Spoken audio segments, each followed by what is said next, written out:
Welcome to the deep dive.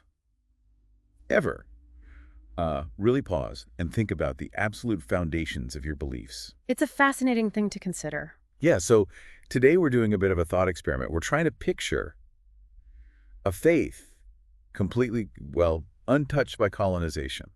It's quite something imagining that spiritual landscape, isn't it? What might have grown, purely from within a culture Exactly. without those external religious pressures. We've got some really interesting material that sort of pushes us to peel back those layers. Right. The core question we're exploring really is this. What would your faith look like if your specific culture had never been colonized? Hmm.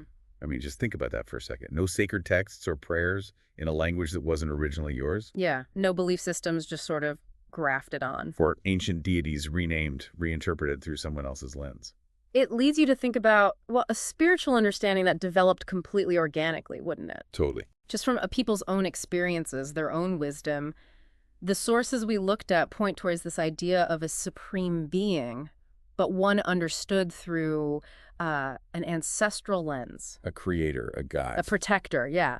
All originating from within that specific culture's thinking. And the name, that's profound too, isn't it? Yeah. Imagine a supreme being whose name exists only in your language. Mm-hmm. A sacred, ancient word holding generations of meaning, untouched by, translation or outside explanation. It suggests a very direct connection, right? Unbroken. Absolutely. Yeah. So how does that kind of faith fit into everyday life? Well, that's the next interesting question. The material suggests it wouldn't be separate at all. It would be completely woven in. Integrated. Seamlessly.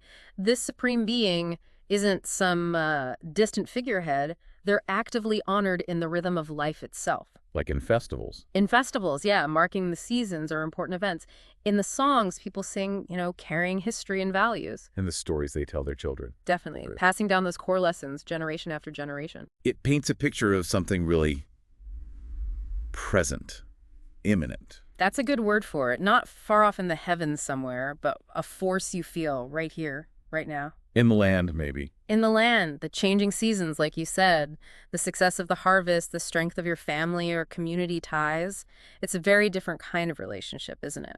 Yeah, very different from one that's mediated through external rules or doctrines brought in from elsewhere. What's really compelling, I think, is this idea of a spiritual identity that's defined purely from the inside out. Mm-hmm. The sources really encourage us, and you listening, to think about that foundational layer, those core beliefs that existed before any colonial contact. It makes you wonder about the sheer variety of ways people understood the divine, doesn't it? Yeah. Before things got standardized in a way. Absolutely. So much potential diversity there. Okay, so let's bring this directly to you listening right now. Yeah. What name in your own ancestral language might have been given to that original creator, that source? The one understood by your people, way back. Yeah.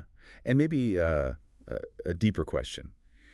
Do you feel that essence, that ancient divine presence? Mm-hmm.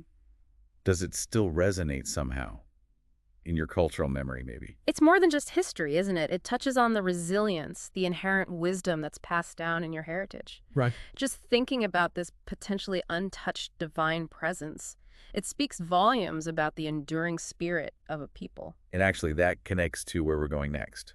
Our next deep dive will look specifically at Asanobua. Ah, the supreme god of the Benin Kingdom. Exactly. It's a fascinating real-world example of a pre-colonial understanding of the divine. It really puts some of these abstract ideas into a concrete context. Yeah, that should be really illuminating. A specific case study to chew on after this broader thought experiment. Definitely. Yeah. So until then, we'll leave you with this question to think about. Who were we? Yeah. In our deepest sense of the world and our place in it. Before the outside world started telling us who we should be. Exactly. Something to ponder.